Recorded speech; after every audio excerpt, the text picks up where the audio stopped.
તારું બચવું બહુ જ મુશ્કેલ હતું બેટા. ખરેખર સમય પર વિજય આવ્યો અને તારો જીવ બચાવી લીધો.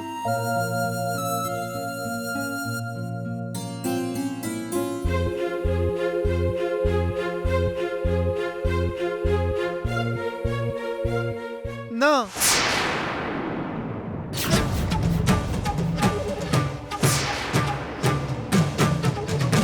હું મારો જીવ બચાવીને આવ્યો છું અને ગીતાજીનો જીવ ભગવાને, હા ભગવાને બચાવ્યો છે. એ જ તો બેટા હું પણ કહી રહી છું. વિજય ભગવાનના રૂપમાં આવ્યો, આપણી ગીતાનો જીવ બચાવ્યો. ના,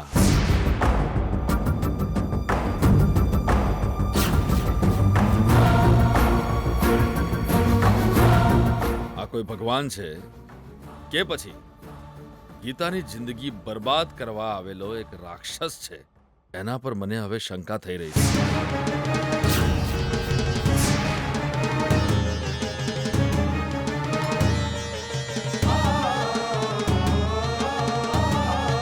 તમે આવી વાતો કેમ કરી રહ્યા છો?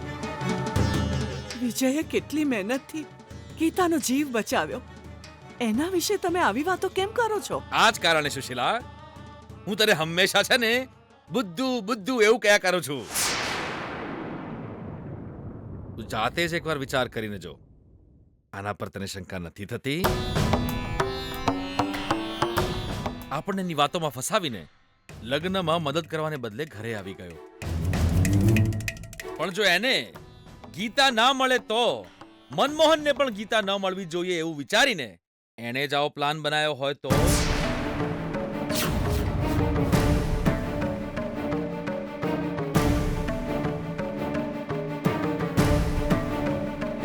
અંકલ, આ શું કહો છો તમે? મેં જો એવો કોઈ પ્લાન કર્યો હોય તો હું ગીતાને કેમ બચાવું? એ બધું તો તે મારું મન જીતવા, મને ઇમ્પ્રેસ કરવા કર્યું હોય તો?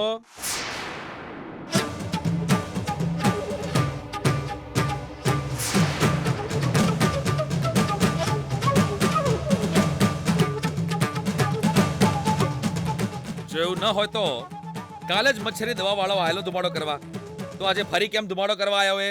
અને આખી ગલીને છોડીને મારી દીકરીના જ રૂમમાં ધુમાડો કરે છે. મતલબ એ જાણી જોઈને ધુમાડો કરી ગયો હશે. આ કામ છે ને તારું જ હોય એવું લાગે છે. અંકલ પ્લીઝ જુઓ, હું કોઈનો જીવ લઉં એવો નથી. અને આમ પણ ગીતાને કોઈ પ્રોબ્લેમ હોય તો હું મારો જીવ આપીને પણ એની રક્ષા કરું એવો છું. આ પ્રકારનું કામ હું ક્યારેય ન કરું અંકલ. આ તો જ્યારે તું ગીતાને પ્રેમ કરતો તો ત્યારની વાત છે.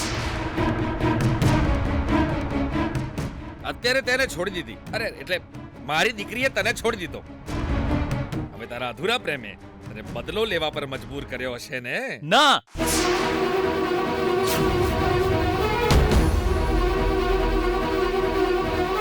તમારી શંકાને હકીકતનું રૂપ ના આપો.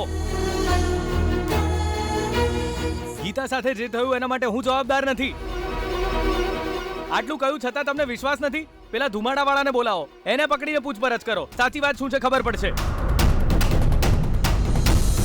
અત્યારે તમે મારા પર શંકા કરીને ત્યારે મને પણ મનમાં પ્રશ્ન થયો. એની પાછળ જે કોઈ હશે એને હું શોધીને જ રહીશ, કહી દઉં છું.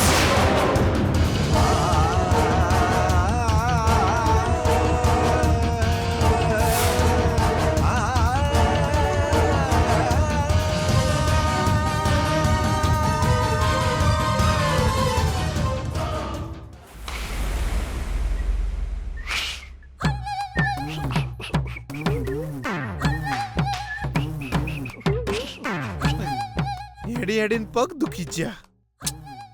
આ કેટલા ફ્લોરનું ઘર છે? ઓહ, ધીસ ઇઝ સેકન્ડ ફ્લોર.